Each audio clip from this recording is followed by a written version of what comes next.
আহ্বায়ক সাহেব জনাব নাহিদ ইসলাম স্পষ্ট করেছেন, গণভোটের পাশাপাশি যেটি আমাদের আলোচনা হওয়া উচিত সেটি হচ্ছে আমাদের অবশ্যই আমাদের আদেশ জারি করতে হবে। এই গণভোট এবং এই যে জুলাই সনদের বাস্তবায়ন প্রক্রিয়ার অংশ হিসেবে সেটি গণভোটের আদেশ জারি করতে হবে এবং আদেশ অবশ্যই সেটি ডক্টর মোহাম্মদ ইউনূস জারি করতে হবে। এখন এই গণভোটের আদেশ যদি এটা চুপ্পুর কাছ থেকে নিতে হয় তাহলে সেটি হচ্ছে এই বিপ্লবের কফিনের শেষ প্যারেড। এটা আমাদের জনাব নাহিদ ইসলাম বারবার করে পুনরাবৃত্তি করেছেন, আমরাও বারবার করে পুনরাবৃত্তি করেছি। এই ফেসিবাদের যিনি হচ্ছেন মানে হেড অফ ফেসিজম, এটা রাষ্ট্রের মানে সুপ্রিম অফ ফেসিজম, যদি চুপ্পুর কাছ থেকে আমাদের এই অভ্যুত্থানের স্বীকৃতি নিতে হয় এর থেকে আসলে লজ্জার আর কিছুই নাই। তো এটা হচ্ছে এবং যারা গণতান্ত্রিক উত্তরণের পথের দিকে যাচ্ছে, যারা গণতান্ত্রিক উত্তরণ চাচ্ছে, দীর্ঘদিন ফেসিবাদী লড়াই সংগ্রামে করে গিয়েছে, নিজের নেতাকর্মীর জীবন উৎসর্গ করেছে, রাজপথে রক্ত দিয়েছে, আসলে তাদের নৈতিক একটা এবং অভ্যুত্থানের জায়গা থেকে আসলে এটা কতটা নৈতিক যে ফেসিস্টের রূপকার থেকে গণতান্ত্রিক উত্তরণের সনদ নিতে যাচ্ছে, মানে এটা আসলে কতটা প্রাসঙ্গিক এটা তারা বিবেচনা করবেন। কিন্তু আমরা আমাদের জায়গা থেকে এই বিষয়ে অনড় অবস্থান আমরা পুনর্ব্যক্ত করছি।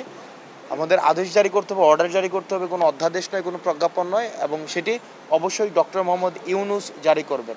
এখন ডক্টর মোহাম্মদ ইউনূস জারি করবেন এই অভ্যুত্থান পরবর্তীতে এই গভর্নমেন্ট যে ম্যান্ডেটে গঠিত হয়েছে, যে ম্যান্ডেটের কারণে এই গভর্নমেন্ট নির্বাচন আয়োজন করবেন, যে ম্যান্ডেট সেই ঠিক একই ম্যান্ডেটের কারণেই কিন্তু আপনার অর্ডার দিবেন।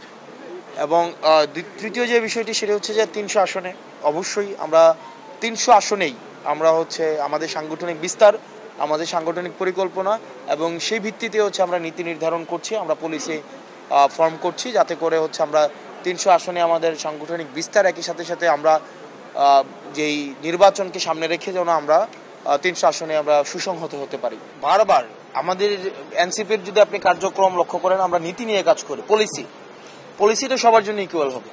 মানে আমরা নির্বাচন কমিশনকে বারবার যেই জায়গায় মানে আমরা যেই জায়গাটা ফোকাস করতে চেষ্টা করেছি, আপনি একটা পলিসি আমাকে দেন, যে পলিসির কারণে আপনি আমাকে শাপলা দিবেন না, যে পলিসির কারণে আপনি আমাকে শাপলা কলি দিবেন, এটা একটা স্ট্যান্ডার্ড নিশ্চয়ই থাকা উচিত।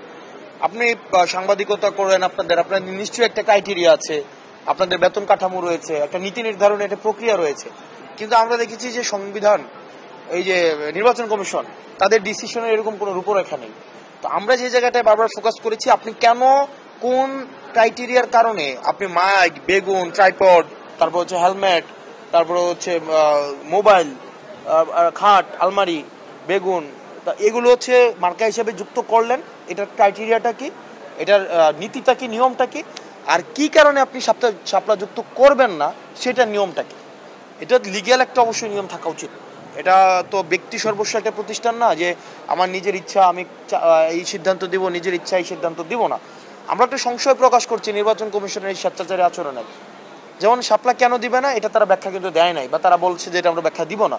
নির্বাচন যদি সুষ্ঠু না হয়, আবার যদি ব্যালট বাক্স চুরির ঘটনা ঘটে, আবার যদি যেমন একটা নির্বাচন হয়, তাদের কাছে যে ব্যাখ্যা চাওয়া হয়, তখন যদি তারা আবার এইটিরই পুনরাবৃত্তি করে যে কেন এই নির্বাচন এমন হয়েছে আমরা ব্যাখ্যা দিতে পারবো না, তো এই জায়গাগুলো থেকে কিন্তু আমরা নির্বাচনের জবাবদিহিতামূলক যে সংস্কৃতিটি যেটি হারিয়ে গিয়েছে, এটি পুনঃপ্রতিষ্ঠা করার জন্যই কিন্তু এটা আমাদের একটা লড়াই ছিল।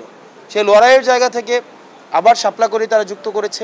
তারা এটা আমাদের সাংগঠনিকভাবে আমরা পর্যালোচনা করে সেটি সিদ্ধান্ত আমরা চূড়ান্ত সিদ্ধান্ত নেব। এই তো যদি নির্বাচনের আগে যে এই কাজগুলো রয়েছে এগুলো হয়ে যায়, আমরাই তো বলছি আমরাই নির্বাচন কার্যক্রমকে আমরা ফেসিলিটেট করব।